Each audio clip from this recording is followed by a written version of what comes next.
A fiercely independent woman takes a job as a live-in housekeeper for a young, reclusive chaebol heir. Despite their clashes, late-night confessions and stolen moments slowly turn their employer-employee relationship into something far deeper. Behind the polished marble walls of Seoul's most exclusive penthouse, Park Jin-woo guards his solitude like a fortress. But when headstrong and quick-witted Song Mi-rae storms in as his new housekeeper, their carefully maintained barriers begin to crumble with each shared midnight conversation and accidental touch. Some hearts need a little dusting to shine again. Some hearts gather dust in the loneliest places, even in penthouses that touch the clouds. Park Jin-woo's world was a carefully constructed cage of crystal and steel, 50 stories above Seoul's bustling streets. At 32, he had mastered the art of being alone. His morning routine never varied. Black coffee at precisely 7 a.m., scanning market reports while rain or shine painted patterns on floor-to-ceiling windows that had cost more than most people's homes. But this morning was different. The summer storm rattling his windows matched his mood as he reviewed the resume of yet another housekeeper candidate. The previous 5 had lasted less than a month each, wilting under his exacting standards and the tomb-like silence of his penthouse. 7 years had passed since the accident that claimed his parents' lives, leaving him sole heir to Park Technologies. 7 years of building higher walls, of turning his home into a fortress against the world's chaos. The media called him the Ghost of Park Tower, the brilliant CEO who never attended parties, who turned his family's tech empire into a global powerhouse from behind closed doors. The elevator chimed. 9 a.m. exactly. Jin-woo straightened his charcoal suit, a habit born from years of board meetings. But when the doors opened, instead of the pristine professional he expected, in stumbled Song Mi-rae, looking like she'd fought the storm and lost.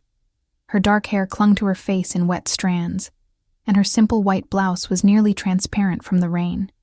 Yet her eyes, bright, defiant, alive, met his without a trace of the usual intimidation he inspired in others. "I apologize for my appearance," she said, chin lifted. "The bus broke down 15 blocks away. I ran." Something stirred in Jin-woo's chest, an unfamiliar flutter that he immediately tried to suppress. She was rearranging the scattered papers on his coffee table even as she spoke, her movements quick and precise despite her disheveled state. "You're late," he said coldly, though she wasn't. "Actually," Mi-rae replied, checking her watch, "I'm exactly on time. Would you like me to describe how I calculated the precise running speed needed to make it here by 9? Accounting for traffic lights and puddle circumvention?"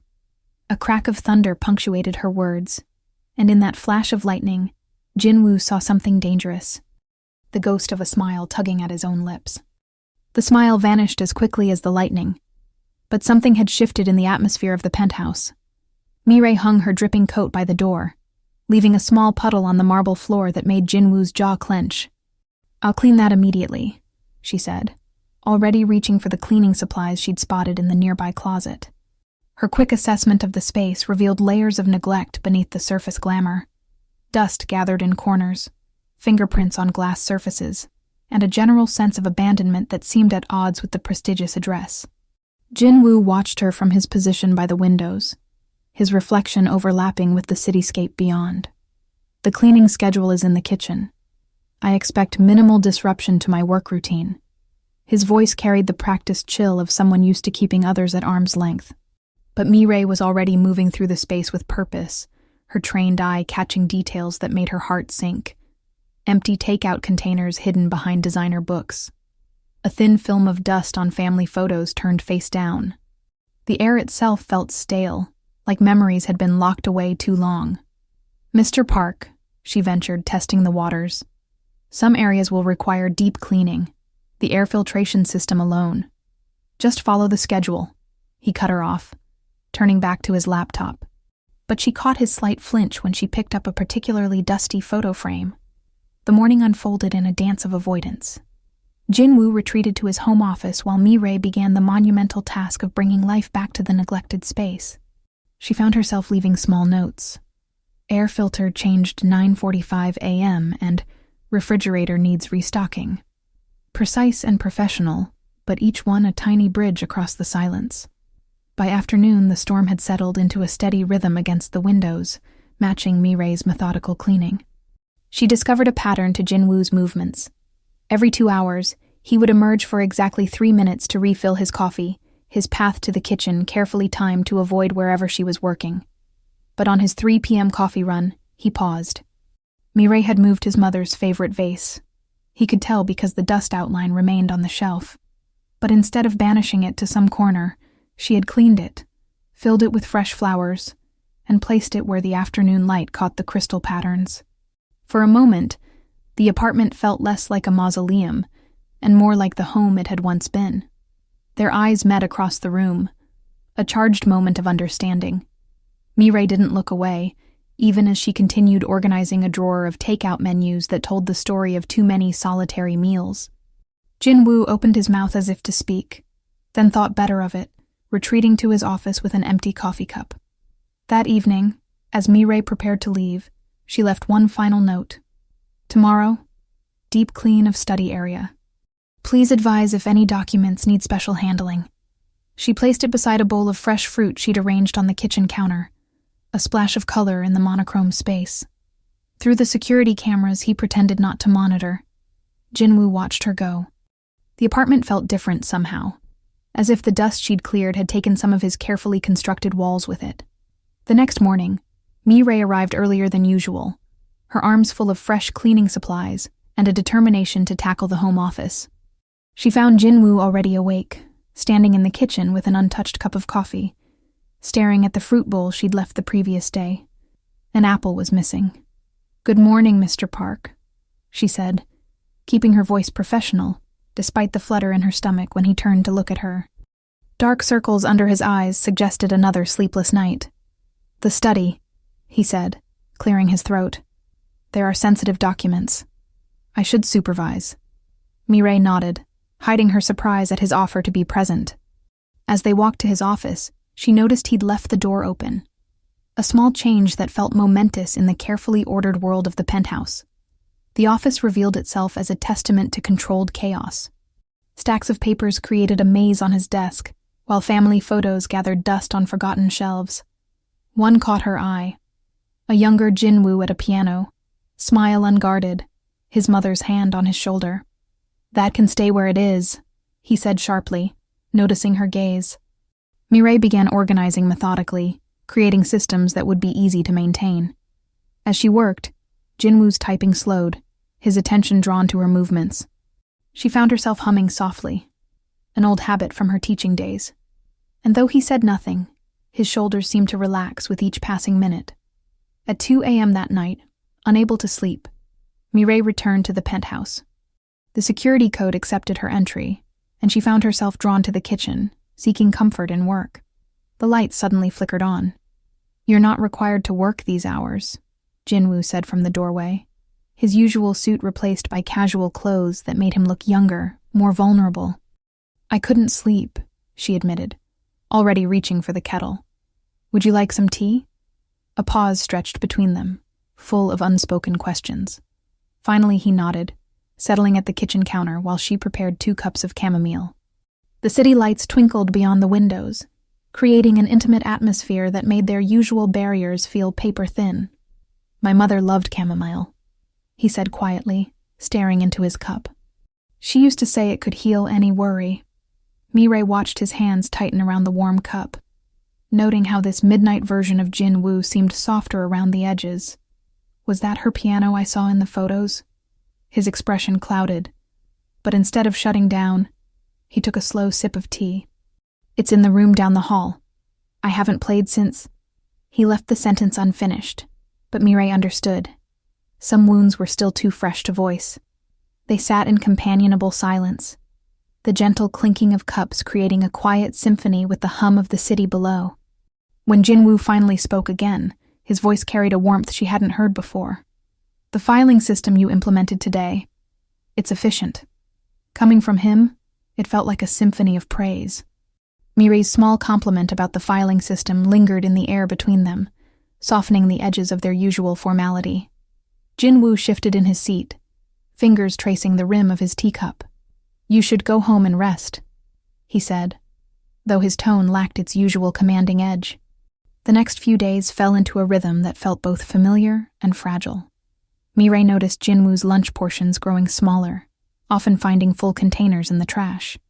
His usual precise schedule became erratic, with ties loosened and shirt sleeves rolled up past midnight. One particularly late night, Mireille found him slumped over his desk, spreadsheets illuminated by his laptop's harsh glow. The clock read 3:17 a.m. "Mr. Park," she said firmly, switching on his office light. "This has to stop." He barely lifted his head. "I have deadlines." "You have limits," she countered, her voice rising. "Just like my father did before." She caught herself, but the words had already escaped. Jinwoo turned to face her, truly looking at her for the first time that night. Before what? Mireille's hands twisted in her apron. Before his heart attack. 3 years ago. He was just like you, thinking he was invincible, working until dawn, skipping meals. Her voice cracked. The doctors said his body just gave up. The silence that followed felt heavy with unspoken understanding. Jinwoo's phone buzzed, breaking the moment. His face darkened as he read the message. "Young Corp is making their move," he muttered, running a hand through his disheveled hair. "They're trying to buy out our major shareholders." Mireille watched his shoulders tense. Years of household staff experience telling her to stay quiet, to maintain professional distance. Instead, she found herself stepping forward, hands moving of their own accord to straighten his crooked tie.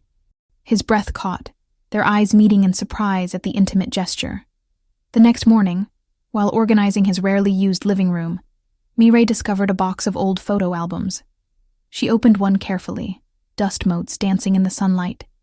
A newspaper clipping fluttered out, headlines screaming about a tragic car accident, photos of younger versions of Jinwoo's parents smiling at a company event. "What are you doing?" Mireille jumped at Jinwoo's voice, turning to find him in the doorway. His face was unreadable, but instead of the anger she expected, he slowly sat beside her on the floor. "That was their last photo together," he said quietly, touching the edge of the clipping. "The day before the accident." Without speaking, Mireille stood and went to the kitchen, returning with 2 bowls of the soup she'd prepared earlier. They ate in silence, the afternoon sun painting shadows across the floor, their shoulders nearly touching as they shared their first meal together. As the afternoon light faded, Jinwoo found himself lingering over the empty soup bowls, reluctant to return to his study. Mireille gathered the dishes with practiced efficiency, but her movements seemed slower than usual, as if she too felt the weight of their shared moment. That night marked a subtle shift in their dynamic. Jinwoo began working from his living room more often, his laptop perched on the coffee table while Mireille dusted nearby shelves. She noticed how he would glance up whenever she entered the room, his eyes following her movements before returning to his screen. During a particularly stressful week of corporate negotiations, Mireille started leaving small midnight snacks in his study. Warm tea, rice balls wrapped in seaweed, simple soups in thermal containers. She never mentioned it, and he never acknowledged it directly. But the empty containers in the morning spoke volumes. Their first real conversation happened at 2 a.m., when both couldn't sleep. Mireille was reheating soup in the kitchen when Jinwoo appeared, tie loose around his neck, looking more drained than usual. "The board is pushing back," he said quietly, accepting the bowl she offered. "They think I'm losing focus." Mireille leaned against the counter, watching him eat. "Are you?" His spoon paused halfway to his mouth. "Maybe. Everything feels different lately." The admission hung between them, delicate as spider silk. Mireille busied herself wiping already clean counters, trying to ignore how her heart raced when he rolled up his sleeves to help dry dishes. Their evening routine evolved naturally. Dinner served at the small kitchen table instead of his study. Comfortable silences punctuated by gentle questions about each other's days. Mireille found herself sharing stories about her former students, while Jinwoo revealed small details about his company's challenges. But reality had a way of intruding. A call from Mireille's sister brought unwelcome news. The debt collectors were becoming more aggressive, threatening legal action. Mireille retreated to the storage room, trying to muffle her sobs with a cleaning cloth, unaware of the security camera capturing her moment of weakness. Jinwoo's aunt chose that week to make an unannounced visit. her disapproving gaze noting the post-it notes Mireille left with daily menu options, the fresh flowers on the dining table, the general softening of the once stark apartment. "A housekeeper should know her place," his aunt remarked sharply over tea. "This arrangement seems inappropriate." That evening, during a sudden thunderstorm that rattled the windows, the power went out. Mireille found Jinwoo in the dark hallway, their hands brushing as they both reached for the emergency flashlight. The brief contact sent electricity through them both, more startling than the lightning outside. But before either could speak, Jinwoo's phone lit up with an urgent business call, the harsh ringtone shattering the moment. Mireille watched him retreat into his study, their almost moment fading like the thunder in the distance. She pressed her hand to her chest, feeling the rapid beating of her heart, wondering when exactly her job had become so much more than just keeping his house in order. Jinwoo stared at his phone long after the call ended, the darkness of his study matching his mood. The board's demands echoed in his mind, each expectation weighing heavier than the last. When had his father's company become such a burden? He loosened his tie further, feeling suffocated by more than just the fabric. A soft knock interrupted his thoughts. Mireille stood in the doorway, a candle flickering on a tray alongside a steaming cup of tea. The power was still out, and her face was half hidden in shadows. "You haven't eaten since breakfast," she said simply, placing the tray on his desk. The candlelight caught the worry in her eyes before she could hide it. Jinwoo watched as she arranged the items with careful precision. "The merger is failing," he found himself saying. "The board thinks I'm distracted. Maybe they're right." Mireille's hands stilled. Instead of leaving as she usually did, she sat in the chair across from his desk. "Tell me," she said quietly. Perhaps it was the darkness that made it easier to speak. Or maybe it was the way she listened without judgment. The words tumbled out. His father's legacy. The pressure to maintain the company's success. The lonely nights spent wondering if he was making the right choices. "Sometimes I forget who I am beyond these walls," he admitted, his voice barely above a whisper. "You're the man who leaves thank you notes on empty soup bowls," Mireille replied softly. "Who works until dawn not because of ambition, but because you care about your employees' families." The candle flickered between them, casting dancing shadows on the walls. Jinwoo noticed how Mireille's hands trembled slightly as she poured more tea, betraying her own exhaustion. He remembered the security footage of her crying earlier that week, a reminder that she carried her own burdens. "Your sister called again?" he asked carefully. Mireille's surprise showed in her quick intake of breath. "You knew." "The cameras," he explained, gesturing to the monitor on his desk. "I'm sorry, I shouldn't have—" "No, it's fine," she interrupted, but her voice wavered. "It's just family stuff. Nothing for you to worry about." Thunder rolled outside, closer now. In the brief flash of lightning, Jinwoo caught the shimmer of unshed tears in her eyes. Without thinking, he reached across the desk, his hand covering hers. The touch was electric, sending warmth through his entire body. "Mireille," he started, but the overhead lights suddenly blazed to life, making them both blink in the harsh fluorescence. The moment shattered like glass, and Mireille quickly withdrew her hand. "I should check the other rooms," she said, standing abruptly. "Make sure nothing was affected by the power outage." Jinwoo watched her leave, his hand still tingling where it had touched hers. The merger documents on his screen seemed less important now, the corporate politics pale compared to the memory of candlelight reflecting in Mireille's eyes. A text from his aunt lit up his phone. "The board meeting tomorrow is crucial. Don't disappoint the family name." The words felt like chains, but for the first time, Jinwoo wondered if some chains were meant to be broken. Jinwoo's fingers hovered over his aunt's text message before he finally set the phone face down on his desk.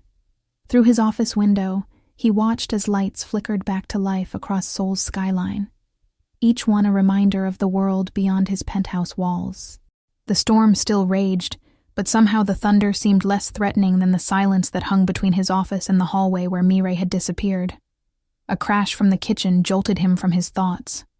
Without hesitation, he rose and followed the sound, his bare feet silent against the marble floors. He found Mireille kneeling among scattered papers. frantically gathering what looked like financial documents that had fallen from her bag. "Let me help," he said, crouching beside her before she could protest.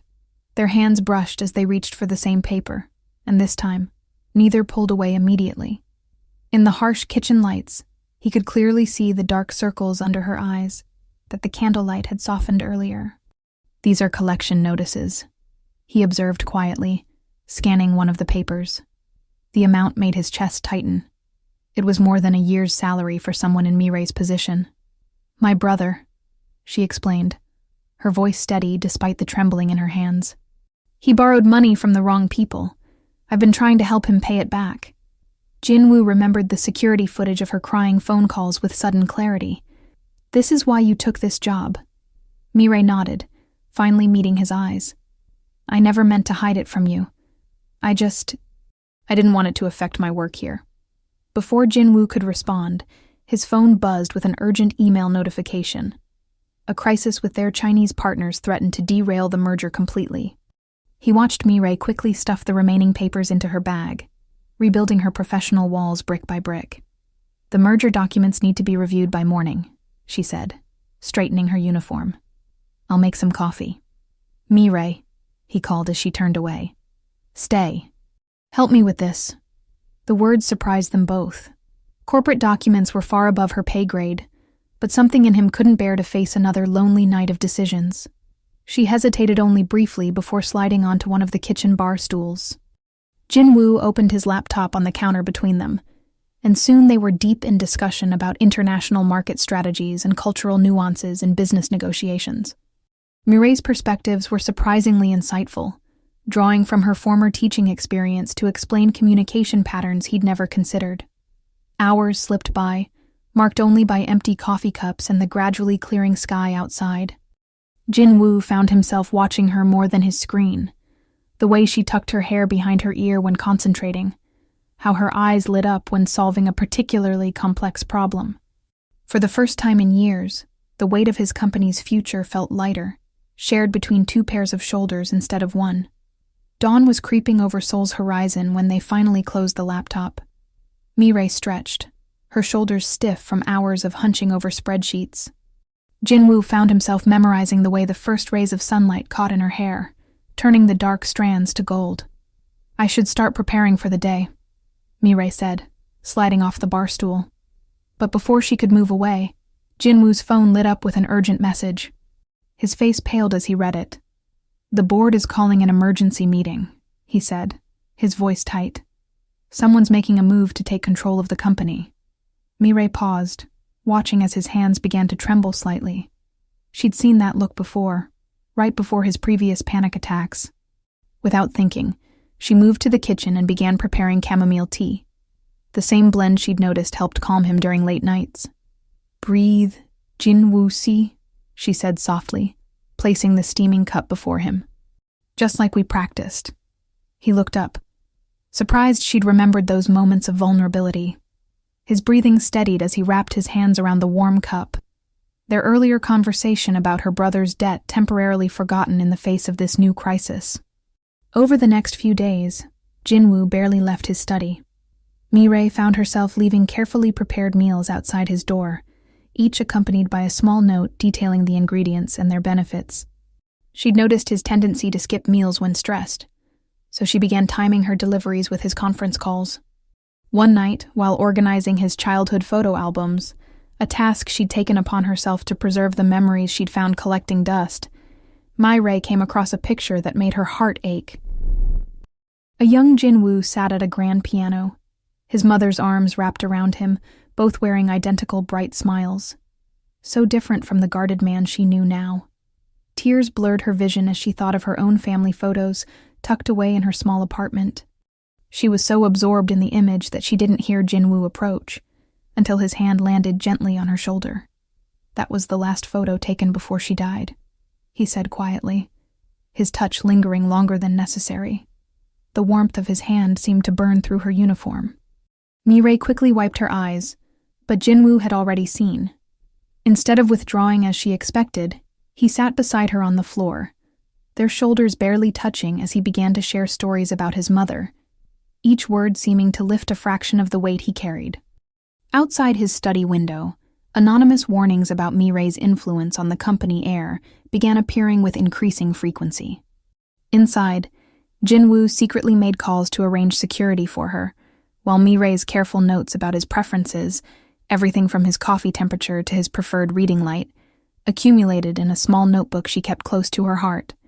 Their professional boundaries blurred with each passing night, marked by shared confidences and unspoken understanding. The empty spaces of the penthouse, once echoing with solitude, now hummed with an energy neither dared to name. The next morning, Jinwoo found another note tucked beneath his coffee cup. Remember to breathe between meetings. The world won't end if you take 5 minutes for yourself. Mirei's neat handwriting brought an unexpected warmth to his chest, though the board meeting looming ahead felt like a gathering storm. He arrived at the office to find his sister, Park Seo-yeon, waiting in his chair. Fresh from her years in London, she carried herself with the same imperial grace their father had possessed. "The board is talking, Appa," she said, cutting straight to the point. "About your unusual living arrangements." Jinwoo's jaw tightened. "My housekeeper is none of their concern." "Is that all she is?" Seo-yeon's perfectly arched eyebrow rose. "Because Chairman Kim saw you two in the garden last week. He said you looked rather intimate." The memory of that evening flashed through Jinwoo's mind. Mirei teaching him how to properly water the herbs she'd planted, her fingers gentle as they corrected his grip on the watering can. He hadn't even noticed how close they'd stood. That afternoon, during a particularly brutal meeting where rival companies circled like sharks, Jinwoo found himself reaching for his phone. "What would you serve to intimidate a competitor?" he texted Mirei, surprising himself. Her response came quickly. "Definitely kimchi jjigae.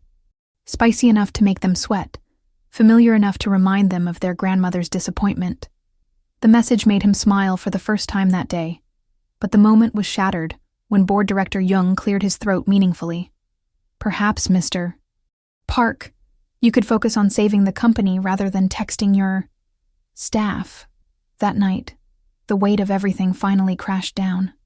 Jinwoo stood in his study, staring at the city lights below, when the first tear fell. He didn't hear Mirei enter with his evening tea, didn't realize she was there until her hand slipped into his, warm and steady. "I can't lose everything my father built," he whispered, voice breaking. Mirei didn't speak, just held his hand tighter. The simple touch anchored him, even as his shoulders shook with suppressed sobs. For a moment, he allowed himself to lean into her strength, to accept the comfort she offered without question or judgment. Then his phone rang, the emergency tone he'd set for crisis calls. Mirei's hand slipped from his as he answered, but the ghost of her touch lingered. Outside his study, whispers of scandal were already spreading through the company, carried by those who saw impropriety in every gentle gesture between them. Later that night, Mirei sat at her small desk in the staff quarters, pen hovering over her resignation letter. The words wouldn't come. Instead, she found herself writing another note to leave with his breakfast. Sometimes the strongest people are the ones who know when to let others help carry the weight. She knew she should leave, should protect his reputation and the company he fought so hard to preserve. But as she stared at the half-written resignation letter, all she could think about was the way his hand had felt in hers, and how some things were worth fighting for. Mirei stared at the crumpled resignation letter until the words blurred. A quiet knock at her door startled her from her thoughts. She opened it to find Jinwoo's sister, Seo-yeon, standing in the hallway with perfect posture and a carefully neutral expression. "We need to talk," Seo-yeon said, stepping into the small room without waiting for an invitation. Her eyes swept over Mirei's modest belongings. "You care about my brother, don't you?" Mirei's hands twisted in her apron. "I care about doing my job well. The anonymous threat started after you arrived," Seo-yeon said quietly. "The board thinks it's more than coincidence. They're worried you might be working with our competitors." The accusation hit Mirei like a physical blow. She thought of Jinwoo's tears earlier that evening, how naturally her hand had found his. "I would never hurt him," she whispered. "Sometimes we hurt people without meaning to." Seo-yeon's voice softened. "The media is starting to notice. Tomorrow's papers will run stories about the mysterious woman seen entering Jinwoo's penthouse late at night. They won't care that you're just the housekeeper. Thunder rumbled outside as rain began to fall. Mireille watched droplets race down her window, remembering how Jinwoo had taught her the English word for petrichor one rainy evening. The smell of earth after rain, like memories rising from damp soil. I found something in his office today, Mireille said suddenly. While organizing his files, documents about large payments being made to someone named Chairman Lee. The dates matched the threatening letters. Seo Yan's perfectly maintained composure cracked. Show me. Before Mireille could move, the lights flickered and died. Thunder crashed overhead, plunging the penthouse into darkness. Mireille heard quick footsteps in the hallway, then Jinwoo's voice calling her name.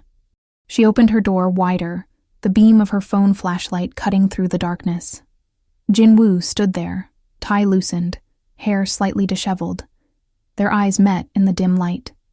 Are you okay? He asked, then noticed his sister. Something shifted in his expression. Seo Yan, what are you doing here? Protecting you, Seo Yan answered. Like always. The storm raged outside as tension crackled between them. Mireille's phone illuminated the stack of documents on her desk, evidence that could save Jinwoo's company or destroy whatever fragile thing was growing between them. She had to choose, protect his heart or his legacy. Lightning flashed, casting harsh shadows across Jinwoo's face. In that brief moment of clarity, Mireille saw not the powerful CEO, but the man who left her encouraging sticky notes, who laughed at her terrible puns, who trusted her enough to let her see him cry. There's something you both need to see, Mireille said, reaching for the files. Sometimes protecting someone meant being brave enough to risk losing them. Jinwoo's eyes narrowed as Mireille spread the documents across her small desk, the phone's flashlight casting long shadows across the damning evidence. Chairman Lee's name appeared repeatedly, each entry marking another suspicious payment that aligned perfectly with the threatening letters. These payments, Seo Yan whispered, her manicured finger tracing the dates. They're being laundered through subsidiary companies. She looked at her brother. Jinwoo, this is why the board's been questioning your leadership.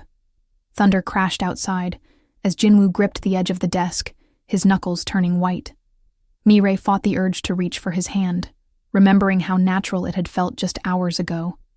Now, with his sister present, and these revelations hanging heavy in the air, that moment felt like a distant dream. I should have seen it, Jinwoo muttered, more to himself than them. Chairman Lee was father's closest friend. He practically raised me after...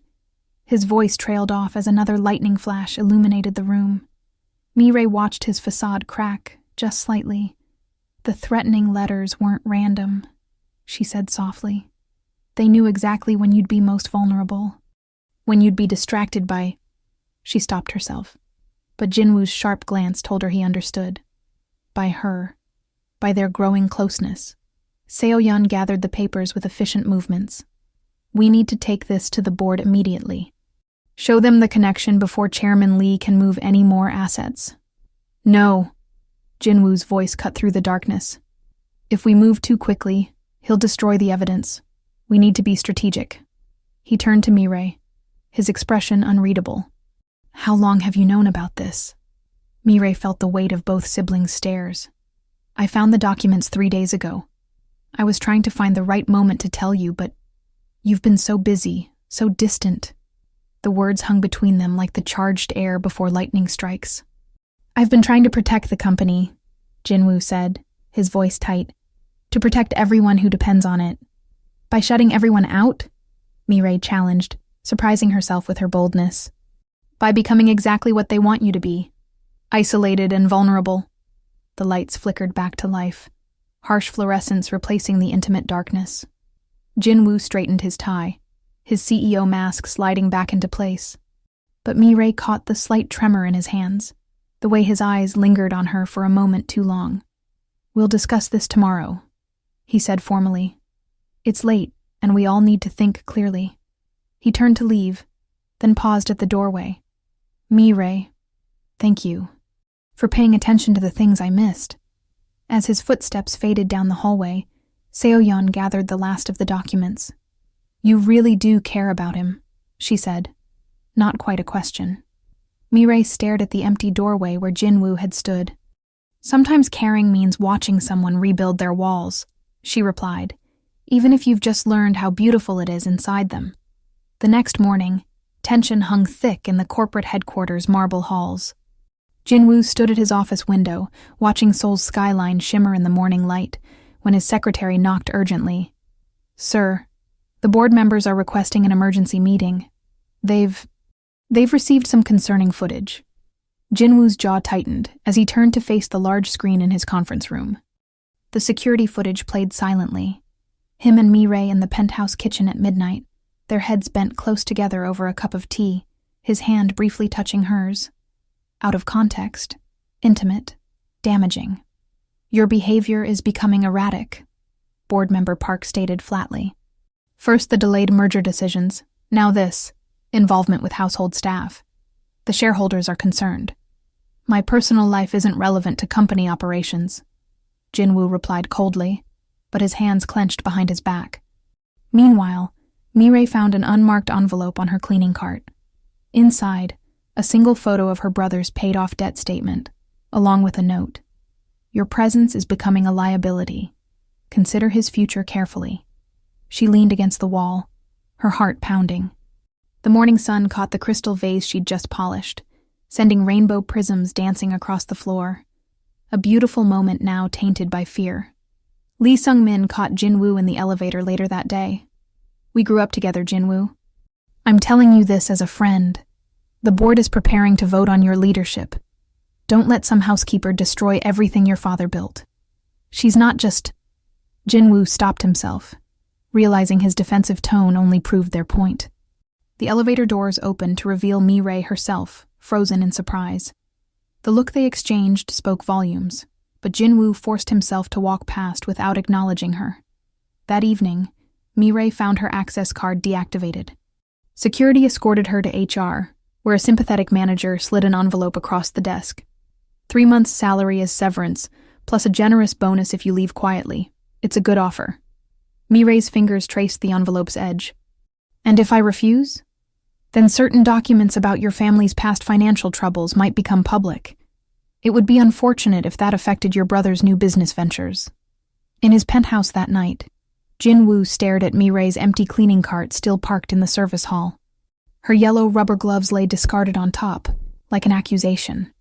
For the first time since his father's death, the silence felt suffocating rather than peaceful. His phone buzzed, another urgent message about shareholders threatening to pull out. But all he could think about was how the kitchen no longer smelled like the chamomile tea Mireille always made him, insisting it would help him sleep better than whiskey. He pressed his forehead against the cool window, watching the city lights blur. When had her presence become as essential as breathing? And how had he let himself become so vulnerable to losing her? In her small apartment across the city, Mireille sat surrounded by documents, evidence of the board's manipulation, proof of their sabotage. But revealing it meant risking Jinwoo's position further. She touched her lips, remembering their almost kiss in the darkened kitchen, now weaponized against them both. The choice loomed before her. Protect Jinwoo by leaving, or fight for him and risk destroying everything he'd worked to protect. Mary's hands trembled as she spread the documents across her small kitchen table. The fluorescent light buzzed overhead, casting harsh shadows on photos showing Jinwoo's father leaving his office the night of his accident. Her throat tightened as she noticed the timestamp, exactly 15 minutes before Board Member Park had called an emergency meeting. Her phone lit up with another message from HR. Final warning, clear your desk by morning. She ignored it, instead focusing on the financial records she'd discovered while cleaning the archive room. Years of suspicious transfers, all leading back to offshore accounts connected to current board members. Meanwhile, Jinwoo sat in his darkened office, loosening his tie as he reviewed security footage from the night his father died. His childhood friend Sung-min's words echoed in his mind. The board is preparing to vote on your leadership. Something about the timing felt wrong. He paused the footage, noticing a familiar figure in the background, Board Member Park, leaving through the service entrance when he'd claimed to be out of the country. The office phone rang, startling him. Sir, the press is requesting comment on your relationship with the cleaning staff. Several photos have been leaked online. Jinwoo's jaw clenched. No comment. But as he hung up, his eyes fell on Mirai's employee file. Her brother's debt had been mysteriously cleared the same week the board had pushed for additional cleaning staff. The coincidence was too perfect. A soft knock interrupted his thoughts. Mirai stood in the doorway, still wearing her uniform despite her termination.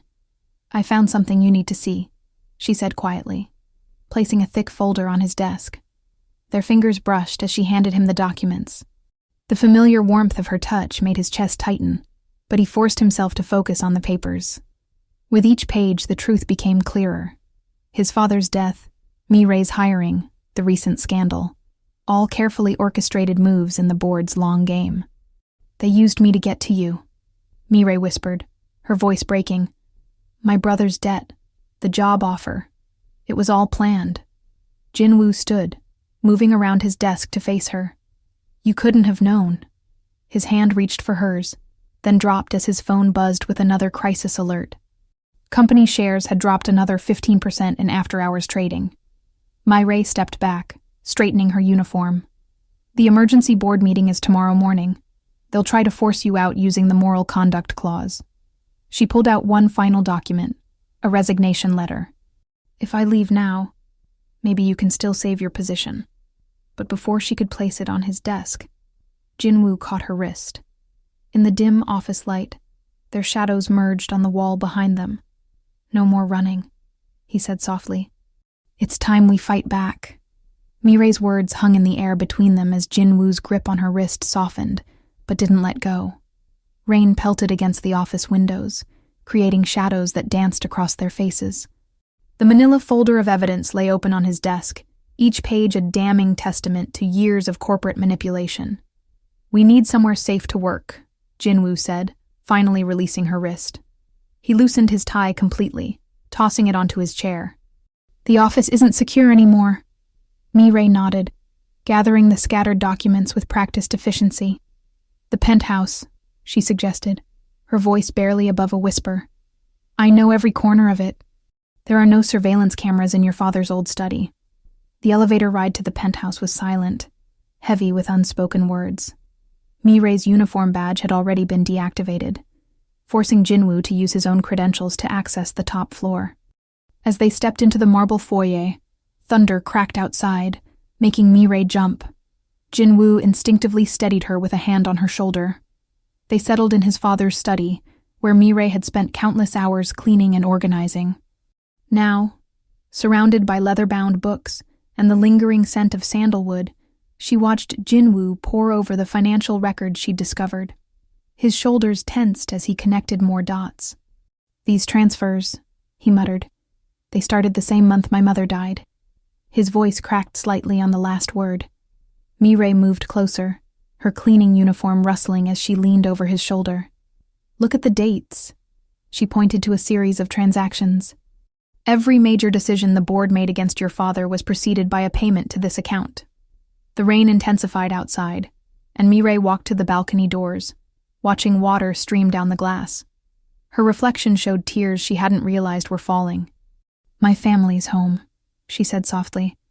"The bank is taking it tomorrow. All because I trusted the wrong people."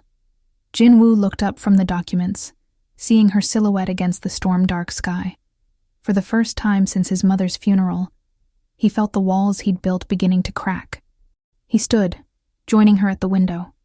"After my mother died," he began, his voice low and raw, "I found my father in this room every night, staring at these same rain patterns." He pressed his palm against the cold glass. "I never understood why until now." He was carrying secrets too heavy to share. Mirai turned to face him, their reflections overlapping in the window. "Let me help you carry this one," she said. The professional distance between them had evaporated, replaced by something far more dangerous and electric. The next few hours blurred together as they built their defense strategy. Mirai's organizational skills proved invaluable as she created timelines and connected evidence. Jinwoo watched her work, seeing far more than just a housekeeper in her determined expression and quick intelligence. Their phones buzzed simultaneously, news alerts showing photos of them entering the building together, with headlines questioning their relationship. Below the sensational headlines, the company's stock price continued its downward spiral. "They're trying to bury us," Jinwoo said, his voice hard with resolve. "But they forgot something important." Mireille looked up from her carefully arranged documents. "What's that?" "You know where all the bodies are buried," he said, a hint of a smile touching his lips. "After all, you've been cleaning this place for months." Mireille pulled a heavy cardboard box from beneath Jinwoo's father's desk, her fingers trembling slightly as she lifted the lid. Inside, beneath layers of dust, lay a leather-bound photo album she'd never dared to touch during her cleaning sessions. Lightning flashed outside, illuminating the room in stark bursts as she placed it on the desk. "Jinwoo-si," she called softly. "I think you need to see this."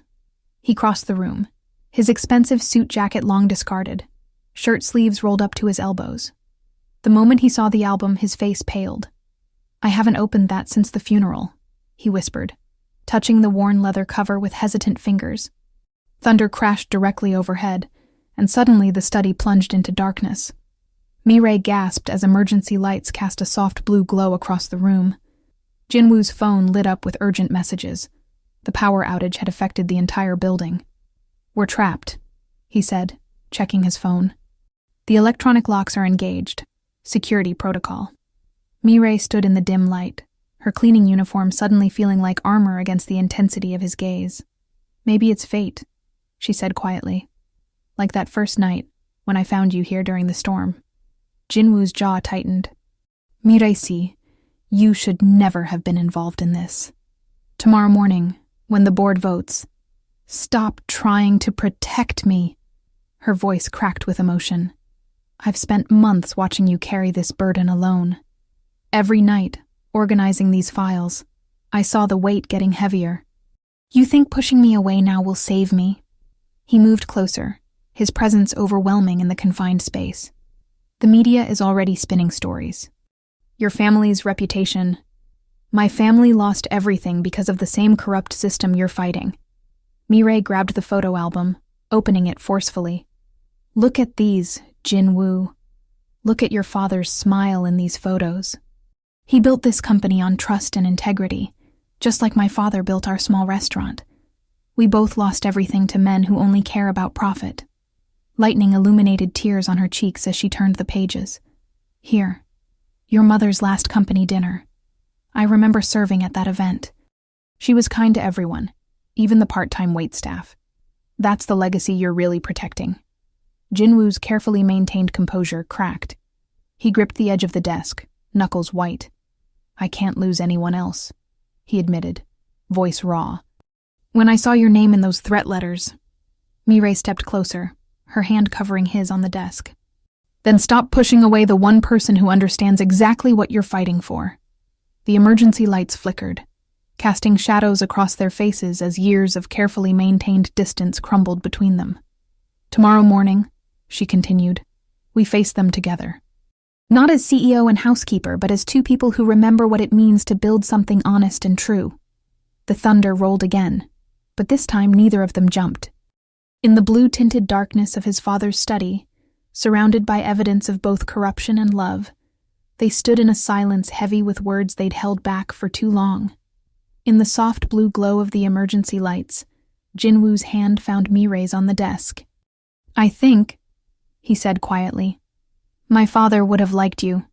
He always said the strength of a company isn't in its profits, but in its people." Thunder rolled outside as Mireille squeezed his hand. "Then let's show them tomorrow.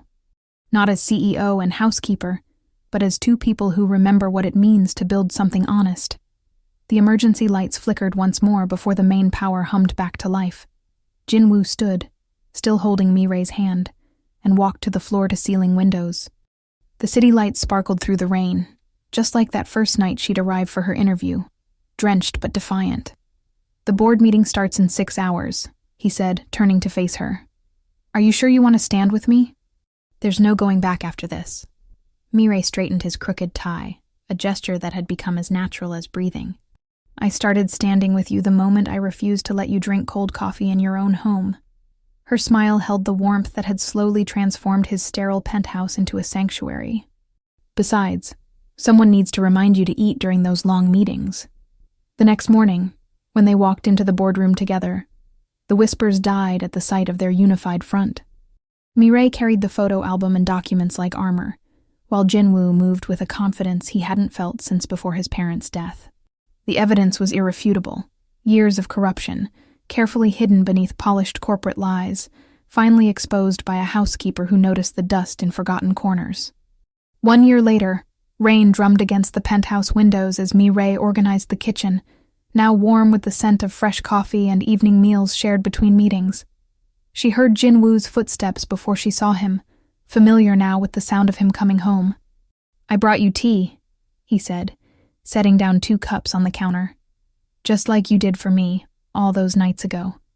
Mireille turned, finding him standing in the spot where they'd first argued about proper coffee temperatures.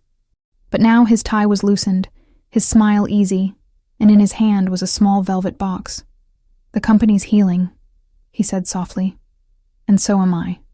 Because you saw past the dust to what was underneath." He opened the box, revealing a simple ring that caught the city lights. "You made this house a home. Stay forever?" Mireille reached up to straighten his tie one last time, tears mixing with laughter. "Only if you promise to learn how to properly dust the high shelves." Thunder crashed outside, but neither of them jumped. In the warmth of their shared sanctuary, surrounded by the life they'd built together, they had finally found something stronger than corporate power or social standing. They'd found home in each other's hearts.